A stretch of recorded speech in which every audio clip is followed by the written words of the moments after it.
सर्वेभ्यो नमो नमः।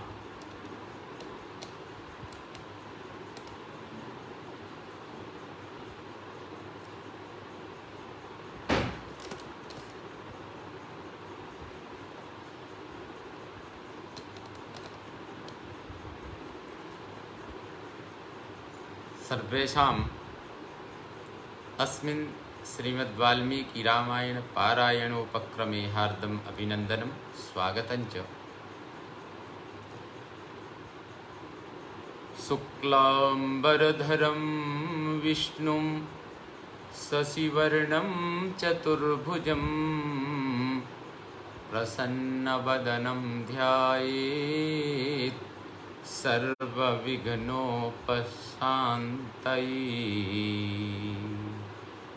वागीशाद्या सुमनसः सर्वार्थानामुपक्रमे यं नत्वा कृतकृत्याः स्युः तं नमामि गजाननम्। दोर्भिर्युक्ता चतुर्भिः स्फटिकमणिमयी मक्षमालां दधाना हस्तेनैकेन पद्मं सितमपि च सुकं पुस्तकं चापरेण भासा कुन्देन्दुशङ्खस्फटिकमणिनिभा भासमाना समाना सा मे वाग्देवतेयं निवसतु वदने सर्वदा सुप्रसन्ना। वैदेही सहितं सुरद्रुमतले हैमे महामण्डपे मध्ये पुष्पकमासने मणिमये वीरासने सुस्थितम्। अग्रे वाचयति प्रभञ्जनसुते तत्त्वं मुनिभ्यः परं व्याख्यान्तं भरतादिभिः परिवृतं रामं भजे श्यामलं रामं भजे श्यामलम्। इदानीं श्रीमद्वाल्मीकि रामायणस्य अयोध्याकाण्डस्य 33 सर्गः। इस सर्ग में सीता और लक्ष्मण सहित श्री राम का दुखी नगरवासियों के मुख से तरह तरह की बातें सुनते हुए पिता के दर्शन के लिए कैकेयी के महल में जाना। दत्वा तु सह वैदेह्या ब्राह्मणेभ्यो धनं बहु जगमतुः पितरं दृष्टुं सीतया सह राघवौ। विदेह कुमारी सीता के साथ श्री राम और लक्ष्मण ब्राह्मणों को बहुत साधन दान करके वन में जाने के लिए उद्यत हो पिता के दर्शन के लिए जाते हैं। ततो गृहीते प्रेष्याभ्याम अशोभितां तदायुधे मालादामभिरासक्ते सीतया समलंकृते। उनके साथ दो सेवक श्री राम और लक्ष्मण के वे धनुष आदि आयुध लेकर चले जिन्हें फूल की मालाओं से सजाया गया था और सीता जी ने पूजा के लिए चढ़ाए हुए चंदन आदि से अलंकृत किया था। उन दोनों के आयुधों की उस समय बड़ी शोभा हो रही थी। ततः प्रासादहर्म्याणि विमान शिखराणि च अभिरुह्य जनः श्रीमान् उदासीनो व्यलोकयत्। उस अवसर पर धनी लोग प्रासादों, हर्म्यगृहों तथा विमानों की ऊपरी छतों पर चढ़कर उदासीन भाव से उन तीनों की ओर देखने लगे। नहि रथ्यासु शक्यन्ते गन्तुं बहुजनाकुलाः आरुह्य तस्मात् प्रासादात्, आरुह्य तस्मात् प्रासादात् दीनाः पश्यन्ति राघवम्। उस समय सड़कें मनुष्यों की भीड़ से भरी पड़ी थी, इसलिए उन पर सुगमता पूर्वक चलना कठिन हो गया। अतः अधिकांश मनुष्य प्रासादों पर चढ़कर वहीं से दुखी होकर श्री रामचंद्र की ओर देख रहे हैं। पदातिम सानुजम दृष्ट्वा ससीतं च जनास्तदा ऊचुर्बहुजना वाचः शोकोपहत चेतसः।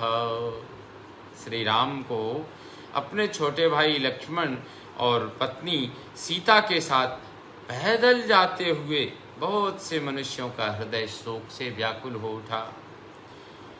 वे खेद पूर्वक कहते हैं, यम यान्तमनुयाति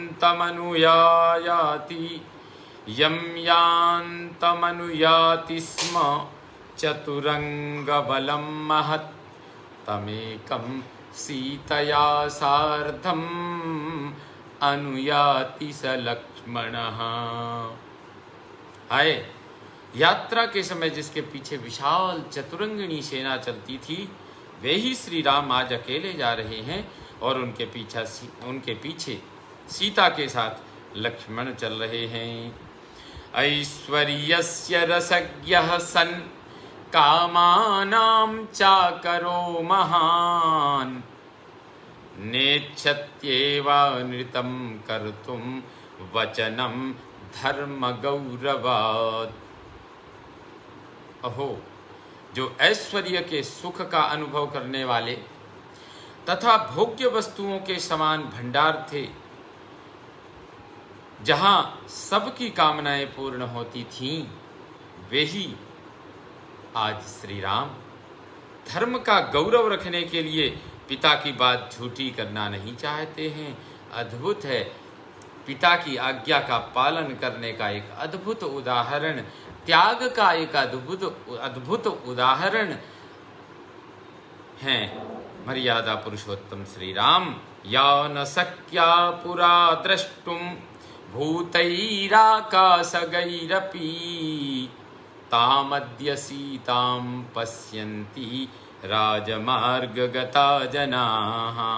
ओ, पहले जिस आकाश में विचरने वाले प्राणी भी जिसे नहीं देख पाते थे, जिस सीता को आकाश में विचरण करने वाले प्राणी भी नहीं देख पाते थे, उसी सीता को इस समय सड़कों पर खड़े हुए लोग देख रहे हैं।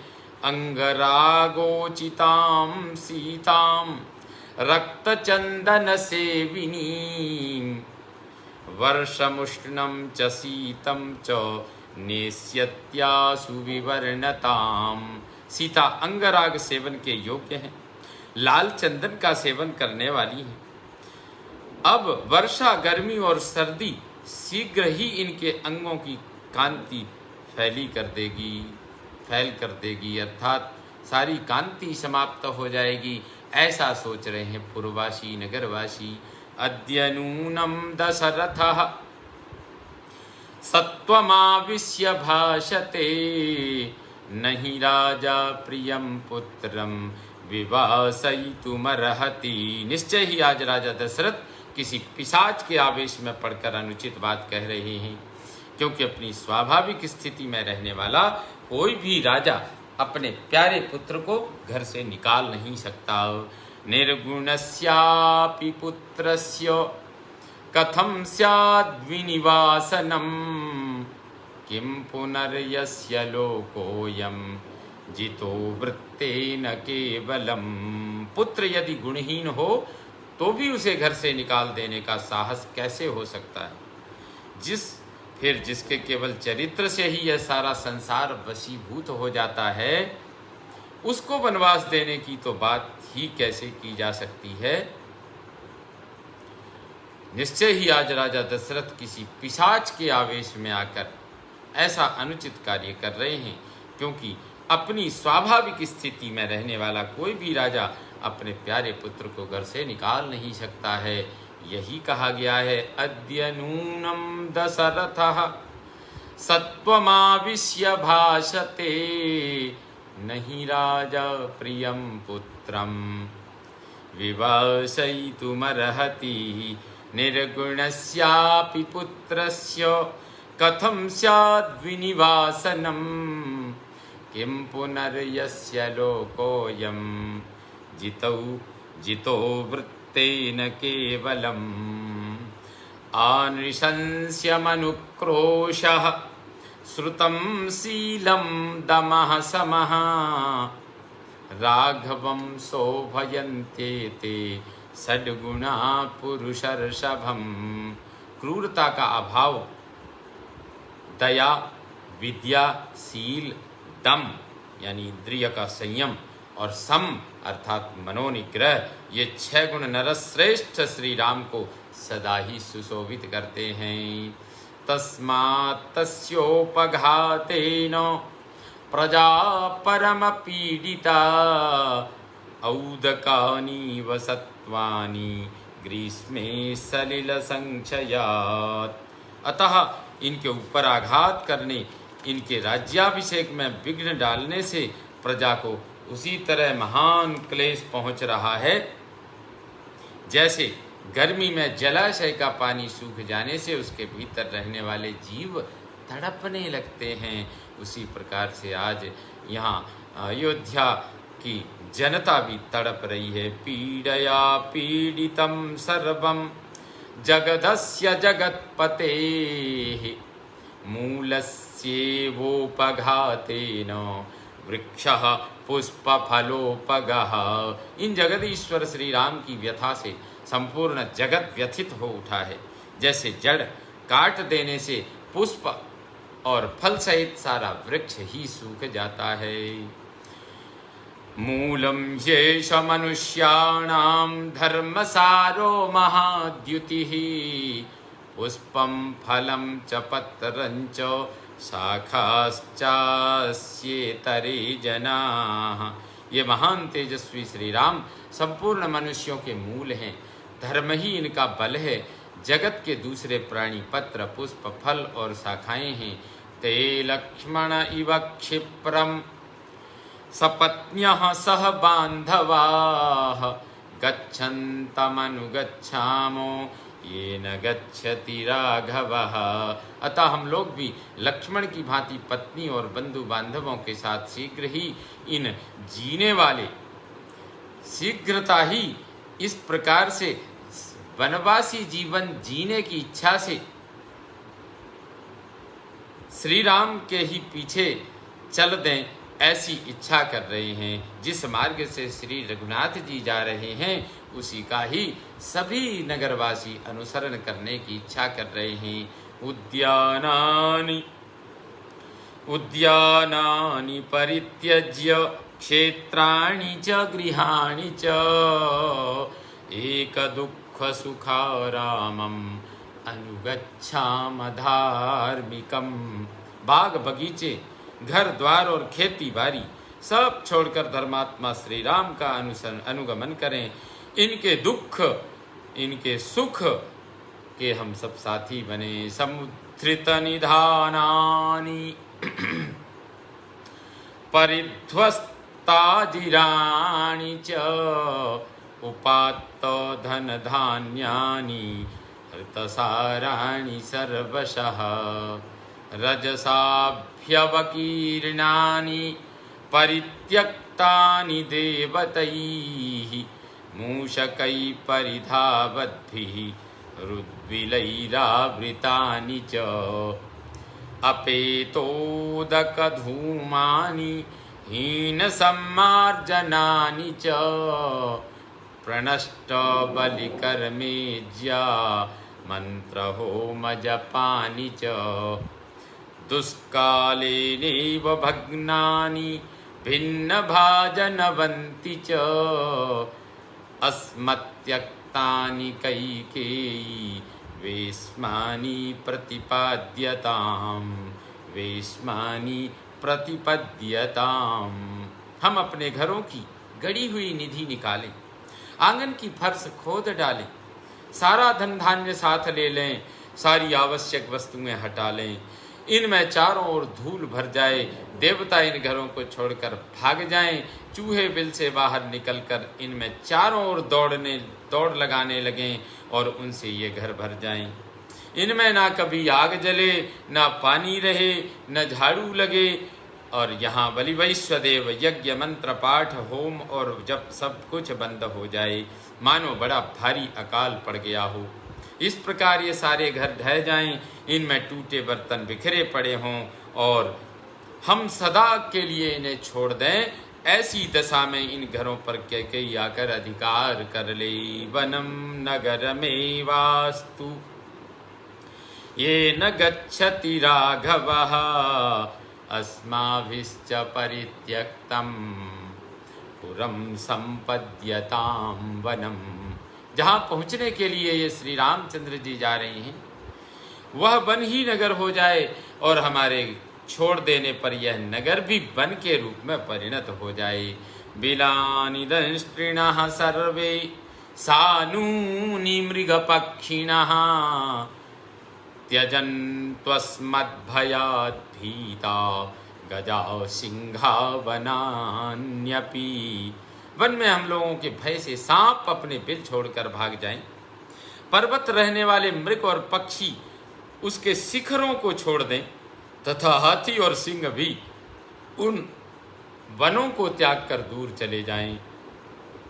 अस्मत्यक्तं प्रपद्यन्तु सेव्यमानं त्यजन्तु च तृणमांसफलादीनां देशं व्यालमृगद्विजं प्रपद्यतां हि कैकेयी सपुत्रा सह बान्धवैः राघवेन वयं सर्वे वने वत्स्याम निर्वृताः। वे सर्प आदि उन स्थानों में चले जाएं जिन्हें हम लोगों ने छोड़ रखा है और उन स्थानों को त्याग दें जिनका हम सेवन करते हैं। यह देश घास चरने वाले पशुओं, मांसभक्षी हिंसक जंतुओं और फल खाने वाले पक्षियों का निवास स्थान बन जाए। यहाँ सर्प, पशु और पक्षी रहने लगें। उस दशा में पुत्र और बंधु बांधवों सहित कैकेयी से अपने अधिकार में कर ले। हम सब लोग वन में श्री रघुनाथ जी के साथ बड़े आनंद से रहेंगे। इत्येवं विविधा वाचो नाना जन समीरिताः सुसराव राघव श्रुत्वा न विचक्रेस्य मानसम् सतुवे स्म पुनर्मातुः कैलास शिखर प्रभम् अभिचक्राम धर्मात्मा मत्तमातंग विक्रमः। इस प्रकार श्री रामचंद्र जी ने बहुत से मनुष्यों के मुंह से निकली हुई तरह तरह की बातें सुनी, किंतु सुनकर भी उनके मन में कोई विकार नहीं हुआ। मत वाले गजराज के समान पराक्रमी धर्मात्मा श्री राम पुनः माता कैकेयी के कैलास शिखर के सदृश शुभ्र भवन में गए। विनीत वीर पुरुषम प्रविश्य तु नृपालयम ददर्शावस्थितं दीनम सुमंत्रमविदूरतः। विनयशील वीर पुरुषों से युक्त उस राजभवन में प्रवेश करके उन्होंने देखा सुमंत्र पास ही दुखी होकर खड़े हैं। प्रतीक्षमाणो भिजनम तदार्थ मनार्थ रूपः प्रहसन्निवाथ जगाम रामः पितरं दिदृक्षुः पितुर्निदेशं विधिवच्चिकीर्षुः। पूर्वजों की निवास भूमि अवध के मनुष्य वहाँ शोक से आतुर होकर खड़े थे। उन्हें देखकर भी श्री राम स्वयं शोक से पीड़ित नहीं हुए। उनके शरीर पर व्यथा का कोई चिन्ह प्रकट नहीं हुआ। वे पिता की आज्ञा का विधि पूर्वक पालन करने की इच्छा से उनका दर्शन करने के लिए हंसते हुए आगे बढ़े। तत्पूर्वमैक्ष्वाकसुतो महात्मा रामो गमिष्यन्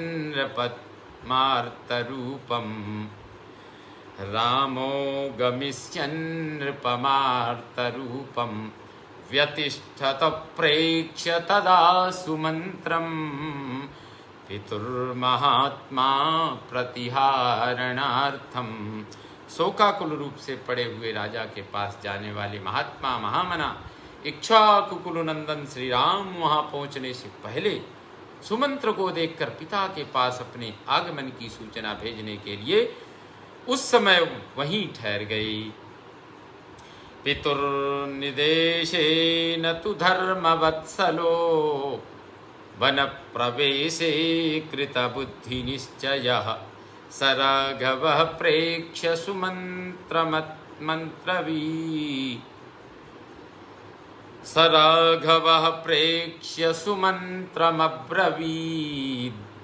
निवेदयस्वागमनं नृपाय मे। पिता के आदेश में वन में प्रवेश करने का बुद्धिपूर्वक निश्चय करके आए हुए धर्मवत्सल श्री रामचंद्र जी सुमंत्र जी की ओर देखकर बोले, आप महाराज को मेरे आगमन की सूचना दे दें। अनेनैव प्रकारेण इत्यार्षे श्रीमद् रामायणे वाल्मीकीये आदिकाव्ये अयोध्याकाण्डे 33 सर्गः सम्पूर्णतां याति। ॐ पूर्णमदः पूर्णमिदं पूर्णात् पूर्णमुदच्यते पूर्णस्य पूर्णमादाय पूर्णमेवावशिष्यते। ॐ सर्वे भवन्तु सुखिनः सर्वे सन्तु निरामयाः सर्वे भद्राणि पश्यन्तु मा कश्चित् दुःखभाग् भवेत्। ॐ शान्तिः शान्तिः शान्तिः।